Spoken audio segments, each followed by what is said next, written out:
You're watching Vintage TV, soundtrack to the 20th century, and his man has been half of that at least. Cliff Richard. Cliff, how you doing? You all right? Fine, mate. Thank you. Great. Well, you're half the 20th century, really, aren't you? I suppose I am, really. I'm, you know, half is 50, is it? Yeah. That's my age. Now, let's talk about the tour and the album, because you never stop, we know that. I mean, you have a great passion for it, and we talk many times about songs, your love of songs and what have you, but this is a departure. It's a duet album with a difference, because it's soul, it's Motown, it's an area that you've never really ventured into before. No, I haven't, but it's interesting, since starting promoting the album, it's come up often, what made you do soul? I thought to myself, isn't that strange? Because when I first started, it was just, that's what we listened to. We listened to Muddy Waters and Big Bill Broonzy and soul stuff. It was all happening at that time. So the Beatles would have gone through the same thing as well, because even though they started 5 years after the Shadows and I did, they were the same age as us, so they'd been influenced by all that American stuff. So going into the studio, the one thing that was not different was that I chose the songs I wanted to sing. And in the end, basically, recording is about voices and the songs you want to do. And they were all such great. I loved the songs. I mean, to have someone like Lamont Dozier, most people watching will probably remember Holland, Dozier, and Holland. Well, Dozier produced my album, wrote 3 or 4 of the songs. His son, Bo Dozier, wrote five of the songs. And if you can get good songs, an album is always going to sound okay. So I got 11 good ones and 4 oldies. Bo Dozier was a surprise for me. I thought, who wrote that, Bo Dozier? Who wrote that? But I thought, yeah, this guy's a good songwriter. Yeah. He's not just writing on the back of his dad. He's a good songwriter in his own right. He's made it his own. And I said to Lamont, I said, oh, like father, like son, is it?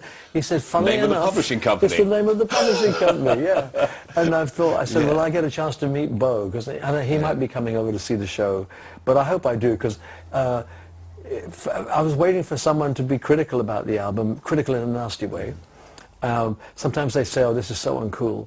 I'm going to say to them, talk to my 30-year-old writer if you think it's uncool. Yeah. Black 30-year-old soul writer. Because he did right. He's got a great talent, I think, a great gift. Oh, yeah, I think so. But there's some great people on there. I mean, The Temptations has some great lead singers. Dennis Edwards is on there. Yes. Another a Bo song, Go On and Tell Him. That's a good song. Oh, wonderful. Well, I mean, for me, it was... I don't mind choosing songs. I mean, usually songs are instant, or they're maybe, or they're a no. And quite often the maybes get into the album, because sometimes songs need to be heard. That one, I was sitting in the car, I was in Barbados actually, and I was driving in the car, not sitting in it, but driving in, I had the CD playing, and that one came on and I thought, go on and, how we get down? And I thought, this is fantastic. It took me no time at all to say, yep, that's the one I want. So, again, it is all about, in the end, I think our industry should be, and is very often still, about songs. Not just sounds, but songs. So people like Bo Dozier, I mean, he's going to have a huge career ahead of him, there's no doubt. The trouble is, what I feel sorry about, is that gone are the days when we sell millions of records. Even the new guys don't do it. You know, when you think that in the days when the Shadows and I and the Beatles were having hit #1 hits, we were selling sometimes 120,000 copies a day. A day! Nowadays you can be #1 in Britain with 35,000 in a week. And some of those are downloads. So it's a different world, but Bo is so gifted, I'm sure he'll follow in his dad's footsteps, but all that Motown stuff, he seems to have picked up from what his dad did. And he's added a little bit of something modern to it as well. That's the little contemporary feel, yeah. just the terminology. And it's like, there's a line in one of the songs in Go On and Tell Him, and the line is, cause your man be mean mugging me everywhere I go. And I thought, mean mugging, what's that mean? Mean mugging me everywhere. Cause your man be mean mugging is if I'm mean mugging you, it's, Right. it's the bad look. And I thought, I'm singing, what do they call it? Ebonics. Yeah. Ebonics. I think it's called Ebonics, which is the word for black terminology. Because I suddenly thought to myself, hey, I'm being Ebonic. But you do 2 tracks on there, as you're saying, This Is How We Get Down, the other Temptations track. Oh, the other Temptation track was... oh, that was Stylistics. The Stylistics, yeah, yeah. How We Get Down. But that the was... Temptation track was called She Looked Good. She Looked Good in the Window. Well, Dennis Edwards... I started off, Dennis takes over the second verse, and Lamont Dozier, after the first chorus, sings the third verse, and then we all crash away on the record. In Holland, you see, that might have different terminology. She looks good in the window. Yeah, I know. But the funny, when I heard it, I said, I love the song, but what does it mean? Is it looks good in the window? Because I thought it was about the guy who was looking at a suit in the window. It looked good in the window, but when he put it on, it didn't look good. And of course, basically the same thing. He said, no, it's just a term we make. Like, the girlfriend didn't work out. Mm-hmm. So he's saying, she looked good in the window, just couldn't make her fit. She didn't fit into my life. So it's a play on words, really. One of the most commercial songs on there for me that I just cannot help singing, in my own way, of course. Of course. Is Do You Ever? I mean, I just think it's the most beautiful song. Yeah, it is. It is a song. My feelings is not the full title. I have to say this. The phrase is, do you ever think of me? Yeah. It's such a powerful title. I know. It can't be just do you ever, sure. It's just so good. I would quite like to be the first line. No, I don't believe in love anymore. Great song. And it is. I think on a Bose. That's Bo Dozier. Yeah. And apparently, his mother said, well, most writers do kind of write of their own life adventures. And he'd had a girlfriend that they'd parted, and he wrote that song on the strength of that split up. But it's for me, it's a thrill because I'd given up the thought of ever going into a studio with a bunch of new songs. You know, our industry is so changed; it's so difficult to get airplay on radio, and you know, to have a new song get through to the public, they're going to have to hear it a number of times, and it's impossible for artists like me to get that kind of hearing. So when they sent me all these new things, I thought, wow, let's try it again. They're good. Where I'm going to have help is that every new song I'm singing with somebody of my genre, of certainly age-wise. You know, that song I sing with Brenda Holloway. I sing with Candy Staton, a song. So there are going to be people out there that will go, Candy Staton singing with Cliff Richard is impossible. Then they might hear it. If they like it, they'll buy the album. So I'm hoping that that will be a plus for me, that will perhaps get more airplay than in the past. But if this album is successful, it means I don't have to fear the idea of going in the studio with new songs, because that's why, Mike, I can't ever cut away from me the fact that I am a recording artist. You can do all sorts of other things. You can be in movies, you can do plays on stage, you can do musicals on stage. And if someone says, what are you? You say, I'm a recording artist. And because of the change in radio, it's kind of cut a section of my life away.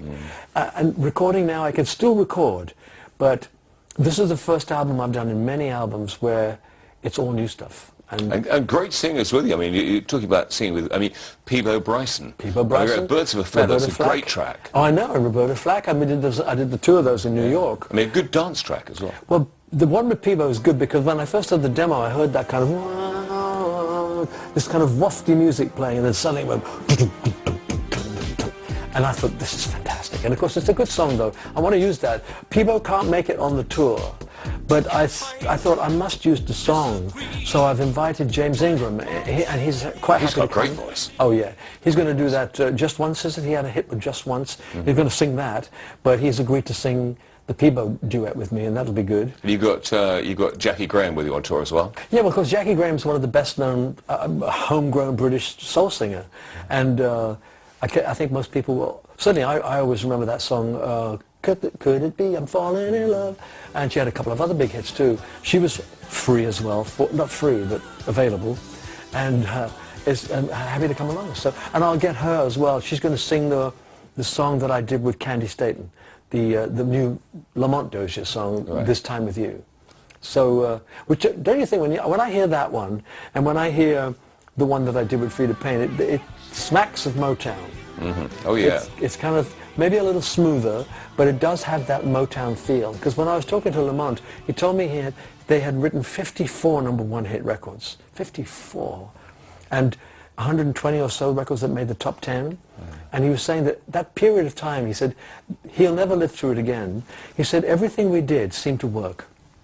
And that happens now and then, like the Beatles. The Beatles, and the Shadows in our way, maybe not quite such a massive way, but we also, whatever we did worked. Well, what you did the same as them. They made, as they said, when we were interviewing them, they said they made pop music for the kids, which is what you and the Shaz did. We did. That's exactly right. Yeah. So it was a wonderful time for them, and again for me to be able to latch on to someone like Lamont Dozier, to have that name on my album, and the Peabo Brysons, the Roberta Flack, Candice Dayton.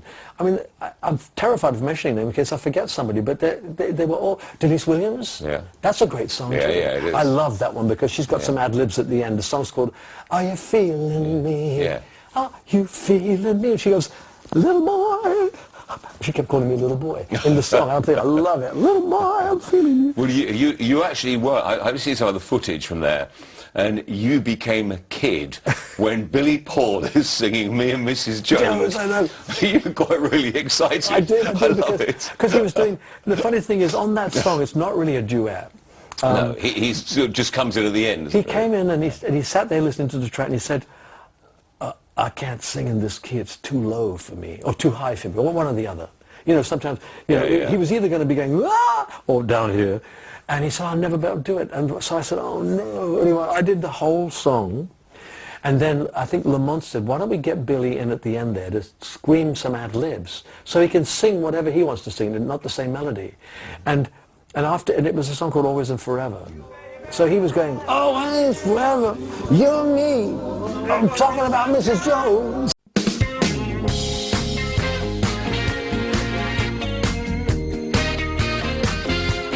Loads of new songs on there, but also some great classics. For me, there were two great underrated black singers for me. One was Gene McDaniel, who I thought was wonderful, and the other Percy Sledge, who should have had more hits. And you and Percy done a brilliant version of I'm Your Puppet. Oh, well, I mean, again, when they sent me the songs, I was surprised at how many new songs there were.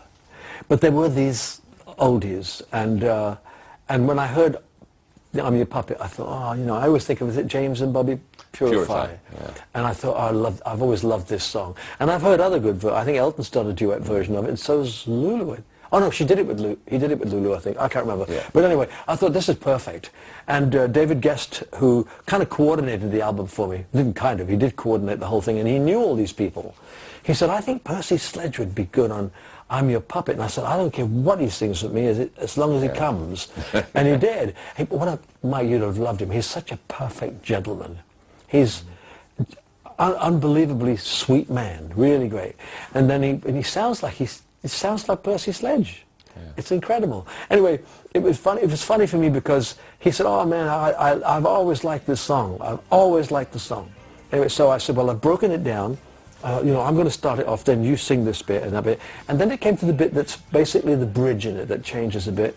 And he went, "I don't know that bit." And it was, "I'm just a boy, just your little toy.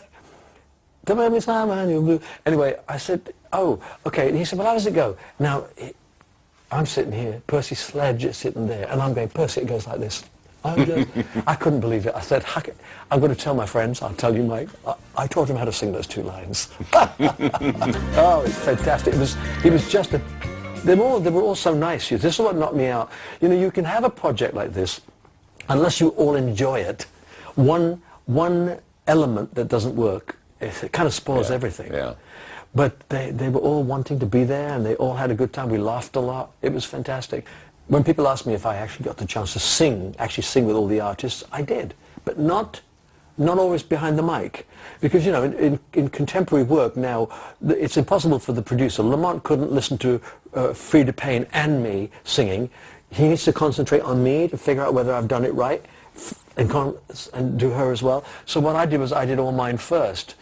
All my lines I did first, then explained it to the others, and then sang it with them. So while they were learning their parts, I would sing my part, wink at, what's it? But pull my string and I'll wink at you, I'm your puppet. So we did it like that. So I did actually get the chance to sing with them, other than Roberta Flack. She was coming in the day after I had put my vocals down, and Valerie Simpson, Ashford and Simpson, who produced it, said, do you want to be here for her? I said, oh, I've been there. I've been with everybody that's been on the album, so I would like to be here. They said, great, come in at 12 o'clock. Well, I came at 12, and as I came up the steps, the studio was right on the top of the house. Valerie Simpson went, and I stopped, and there was a gap. She said, Roberta's really nervous. She doesn't want you to hear her singing badly. I said, she can't sing badly. She said, no, she doesn't really know the song, so she's learning it as we go along, and so she's trying things out. And I said, I know what you mean. Because, you know, I know what it's like. When you're trying something out, you try something, it goes, crack or whatever. So I said, no problem. So fortunately, they had a Starbucks just down the road. I went and got a Starbucks coffee. I came back, and on their street, leafy suburb, sat on one of those stoops that you see on Sex and the City, and the steps coming down with my coffee. People walked by, paid me no notice at all. They don't know who I am. They're all walking by like this, and I kept thinking to myself, you don't know it, but I'm recording with Roberta Flack. Just down the road. It felt so good to me. Yeah. And then when I came back in, she'd finished, and she was so sweet. Fantastic. She was really great. What a great voice. She has been. I was so thrilled that they were all as good as they were. I tell you, people we haven't mentioned, Billy Davis Jr., Marilyn McCoo, and Edwin Starr's Oh Happy Day. How Happy You Have Made Me. Yeah. I mean, what a great upbeat song that is. I know, and it's good because it gives a gospel feel. A lot of people think of soul as being gospel as well, which it is, of course, and it's the only song that would lend itself to that kind of gospel feel. And again, they walked in, and the strange thing, on 2 occasions, Lamont wrote lyrics while we were there. Because in that song, it's a fairly repetitive song. And he said, this is going on too long. You practice what you're going to do. I'm going to put something else here. And he literally wrote the bit about, you picked me up, helped me up when I was down. I was on the bad times. That wasn't on the original. He wrote that right there, about 35, 45 seconds of a new piece of song. And then we had to learn it, and we went and did it line at a time. So it was a very creative period, actually. I loved it. It was like being back in the old days, getting something new and making it sound good. But, and again, Marilyn and Billy Davis, all these people, they work constantly. So I shouldn't have been surprised that they could sing. You know, I thought maybe they've all, you know, retired and haven't sung, because we don't hear a lot of them here. You might hear them on Gold stations, of course, but, you know, generally speaking, they've not had airplay. No. I haven't heard them. So I assumed that they didn't work anymore. I mean, the songs, I mean, Teardrops, for example, the Womack and Womack song that you've done, I mean, that gets airplay, but it's probably the song that people know rather than the artist working here. That's right, yeah. And it gets airplay on certain stations, you know. But, so on the mainstream stations, it's hard. I just automatically assumed that some of them had retired. And it turns out they haven't at all. They work all the time. They're constantly in demand, and therefore they're singing the whole time. And that's the one thing I know for certain. If you don't sing for a couple of years, I mean, I've never done it, but it is hard to get it back. Even after a couple of months, I find it difficult. I have to start warming my voice up slowly but surely to bring it up to a point where I can go on stage and sing again. And there's also the mental worry. I know in the past where you've been to start a tour and you thought, oh, I can't sing, I've got a bad voice. And it's psychosomatic, it's something you've convinced yourself you've got a bad voice. Well, no, sometimes it's, don't forget when bad voice, bad throat. Bad throat, well, and which leads to a bad voice. That's why I love, of all the things I do, recording. Being a recording artist, the best one, because there's no pressure. When I was in New York with Ashford and Simpson, there's one song there called Every Piece of My Broken Heart, and it starts off, really high falsetto, and I couldn't break into the falsetto. I thought, what's going on here? She said, it's tired, just take a couple of days, I'll do something else. And I went away for 2 days, came back, and it was fine. So no pressure. On tour, and we always tour in the winter. This time it's going to be October, which may not be so bad. But if you're on tour, and you've got 12,000 people watching you, and 50 of them have got flu, or the beginnings, or some kind of symptoms, it gets in the system, somebody gets it on the tour, and before you know it, we've all got a dose. And the only person that really suffers with it is me. Because if I was a guitarist, I could still play guitar, but if you're a singer and you can't, and your throat's gone, it's lost. Yeah. So that's the big pressure, that's the big worry for me. When I took that year off, I took a year off in 2000, I've discovered that. The pressure isn't the press. It isn't what other people think of you. It's whether or not you'll make a fool of yourself, going on stage, open your voice and nothing comes out. That's the pressure. You did some singing in 2000 because you had the birthday cruise, so there was a little bit of singing going on. Yeah, but that's nobody paid to see that, and nobody should. and none of us could get off either. That was that was the thing. But as well as the Soulicious tour and album, as well as the soul stuff on tour, you're going to be doing some of the classics as well, aren't you? Oh yeah, quite a lot. I'll probably do. At the moment, I'm planning to do 8 of the songs from the album, but I'm going to open with From a Distance. I'm Nearly Famous. I'm doing In the Country, I Could Easily Fall, Devil Woman, Carried, I remember now, We Don't Talk, Dreaming, A Little in Love, Some People, On the Beach, Summer Holiday, Living Doll, Singing the Blues. I could have left something out, Wired for Sound. So I'm doing a lot of the old. Mike, you know me, I learned this a long time ago. If you want to present some new stuff to people, you've got to really cushion it with a lot of the old. I mean, because you're part of their memories, and those songs become people's memories. So that's what I'm doing. I'm going to tell them, Soulicious is where I am. That's where I am at this moment in time. My brain is completely Soulicious.